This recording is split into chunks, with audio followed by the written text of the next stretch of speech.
नमस्कार। मैं लावण्या नायडू आपको सुना रही हूँ अपनी लिखी एक कहानी, तेरी मेरी फैमिली स्टोरी। आज हम सुनेंगे कहानी का चौथा भाग। देखते देखते दिवाली का दिन भी आ गया।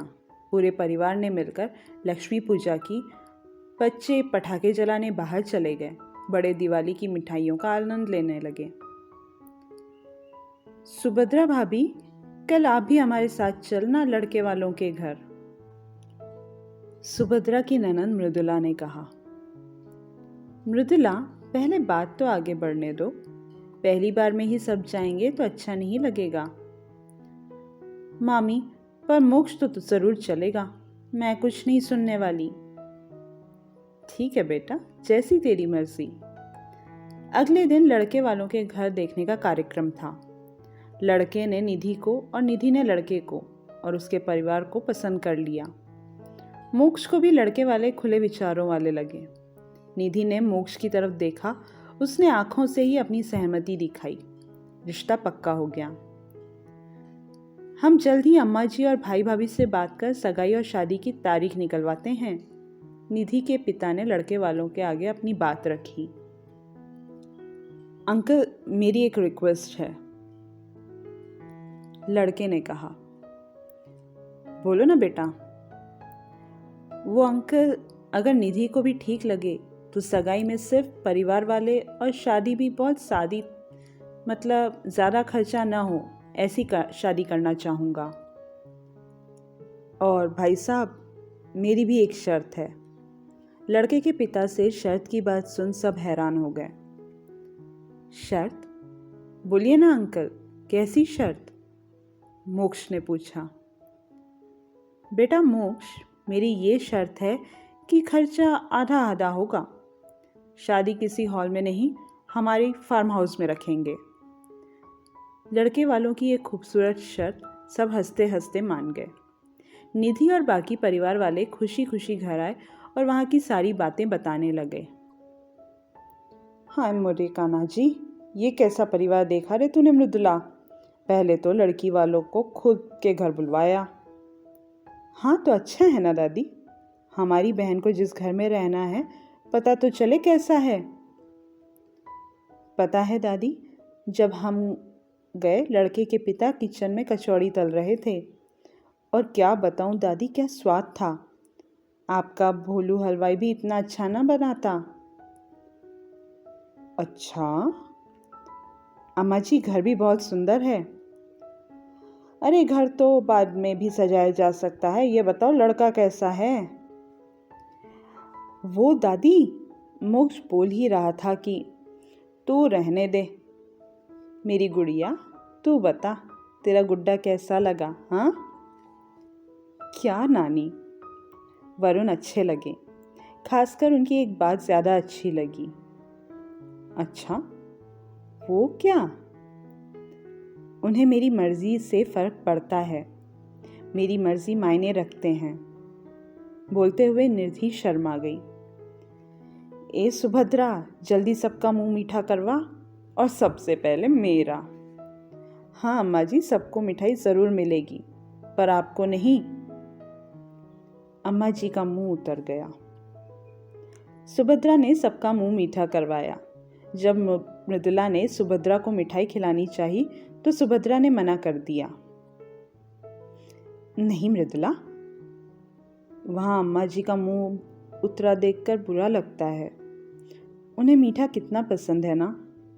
उन्हें खिलाए बिना मैं कैसे खा सकती हूँ। बड़ी आई, चल खा, नहीं तो फिर मेरी उम्र में तुझे खिलाने के लिए मेरी बहू जैसी मिलेगी नहीं कोई। अम्मा जी ने मृदुला के हाथों से मिठाई लेकर सुभद्रा के मुंह में रख दी। पंडित जी को बुलवाकर सगाई और शादी की तारीख निकलवाने को कहा। अम्मा जी, सगाई और शादी तो जल्दी करवानी पड़ेगी, नहीं तो 2 साल तक शादी का योग नहीं है। पत्रिका देखते हुए उंगलियों में कुछ हिसाब करते हुए पंडित जी बोले। कब की तारीख निकल रही है पंडित जी? निधि के पिता ने पूछा। 20 दिन बाद सगाई है और उसके 4 दिन बाद शादी कर दीजिए। अरे इतनी जल्दी कैसे होगा सब कुछ? हम तो बस लड़के को देखने की तैयारी से आए थे। मृदुला बहुत चिंतित हो गई। पहले लड़के वालों को भी तो बताओ, मोक्ष ने कहा। निधि के माता पिता अंदर कमरे में जाकर लड़के वालों से बात कर बाहर आए। अम्मा, उन्हें तारिक से कोई दिक्कत नहीं है। उनका कहना है शादी तो वैसे भी उनके फार्म हाउस में करना है, तो कोई दिक्कत नहीं होगी। शादी की तैयारियां भी मिलकर कर लेंगे। लगता है जीजा जी को बड़ी जल्दी है शादी की। मोक्ष और बाकी भाई सब निधि को छेड़ने लगे। निधि शर्मा कर अंदर चली गई। शादी की तैयारियां आपस में बांट ली गई। बीच बीच में मोक्ष सिमी से भी मिल लाता।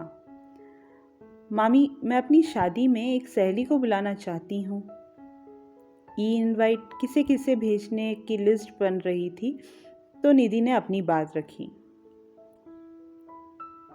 एक क्यों, तुम्हें जितनी सहेलियों को बुलाना है बुलाओ बेटा। माँ, मेरे स्कूल कॉलेज को मिलाकर 10 दोस्त तो आएंगे ही, पर वो एक इंदौर की सहेली है, नई दोस्त बनी है, उसे भी न्योता दे दूं? बोलते हुए निधि मोक्ष की तरफ देख रही थी। मोक्ष नजर चुरा रहा था। तुझे ये नई सहेली इंदौर में कैसे मिली? अम्मा जी ने सवाल किया।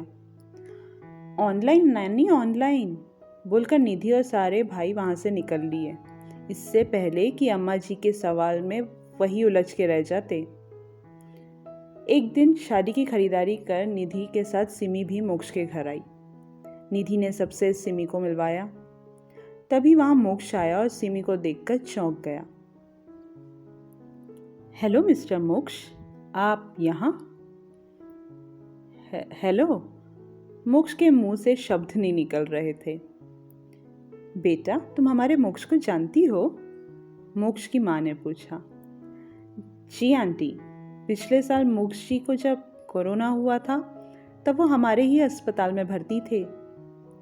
मेरे ही पेशेंट थे। तब मुझे पता नहीं था वे इंदौर के हैं। तुमने मेरे बेटे की जान बचाई।